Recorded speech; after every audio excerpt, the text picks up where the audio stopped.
नमस्कार दोस्तों। आपने सल्लू भाई की जुड़वा मूवी तो देखी होगी दोस्तों। बहुत सारी आपने ऐसी मूवियां देखी होगी जिसमें डबल रोल दिखाई देते हैं।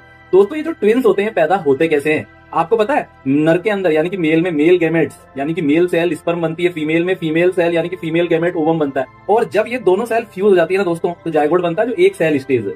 ठीक है, फिर इस एक सेल स्टेज में दो सेल बन जाती है डिवाइड होने से। तो 2 सेल स्टेज, फिर 4 सेल स्टेज, फिर इसके बाद में 8 सेल स्टेज। धीरे धीरे आप देख सकते हैं एक छोटा सा एम्ब्रियो बन जाता है। ठीक है, फिर एम्ब्रियो आगे जाकर एक बेबी के अंदर कन्वर्ट हो जाता है 9 मंथ के अंदर। लेकिन ट्विंस कैसे बनते हैं दोस्तों? आपको पता है ट्विंस दो तरह के होते हैं, identical twins and non identical twins. दोस्तों आइडेंटिकल जो ट्विंस होते हैं इसको मोनोजाइगोटिक ट्विंस के नाम से भी जाना जाता है, क्योंकि ये एक ही जाइगोट से बनने वाले ट्विंस होते हैं दोस्तों जब एक शुक्राणु एक अंडाणु को निषेचित करता है, जब एक स्पर्म एक ओवम से फ्यूज होता है, उसको फर्टिलाइज करता है, तो एक जाइगोट बनता है। और जब एक जाइगोट के अंदर मैंने आपको बताया था सेल डिवीजन होता है, तो 2 सेल्स बन जाती है जिनको ब्लास्टोमियर्स भी कहते हैं।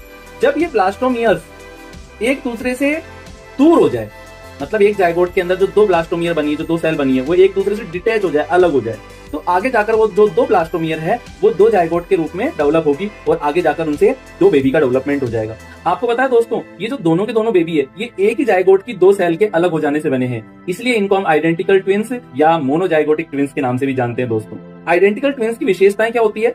दोनों एक ही जाइगोट से बनते हैं, दोनों का डीएनए 100% सेम होता है, जेंडर भी एक ही होता है, या तो दोनों लड़के होंगे या दोनों ही लड़कियां होंगी। फेस और शारीरिक बनावट बहुत ज्यादा सिमिलरिटीज रखती है दोस्तों। ब्लड ग्रुप भी सेम हो सकता है, जैसे देखिए इस 2 बहनों को, ये आइडेंटिकल ट्विंस है, दोनों एक जैसे दिख रहे हैं। इसे हम एक आसान उदाहरण द्वारा समझ सकते हैं। यदि एक केक के आटे को 20 से 2 बराबर भागों में बांट दिया जाए तो दोनों इससे एक ही मिश्रण से बने होंगे।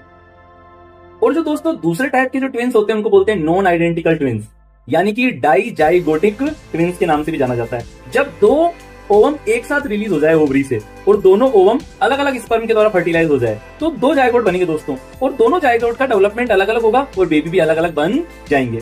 तो यहाँ पर आप देख सकते हैं ये जो 2 बेबी बनेंगे, जरूरी नहीं है कि ये दोनों लड़के ही हो या दोनों लड़कियां हो, इसमें से एक बेबी लड़का भी हो सकता है और दूसरी बेबी लड़की भी हो सकती है दोस्तों नॉन आइडेंटिकल ट्विंस में क्या क्या फीचर्स मिलेंगे, क्या विशेषताएं मिलेगी? दोनों अलग अलग ओवम के फर्टिलाइजेशन से बने होते हैं, दोनों का डीएनए बिल्कुल समान नहीं होता है, हो सकता है कि दोनों का लिंग भी असमान हो, एक लड़का हो एक लड़की हो, चेहरे और शरीर की बनावट में भी अंतर होता है दोस्तों ब्लड ग्रुप सेम भी हो सकते हैं और अलग अलग भी हो सकते हैं।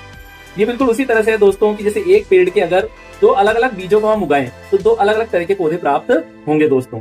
ठीक है, एक पौधे की लंबाई थोड़ी कम ज्यादा रह जाएगी तो दूसरे की जाने कैसी रह जाएगी। ये नॉन आइडेंटिकल ट्विंस के उदाहरण है दोस्तों।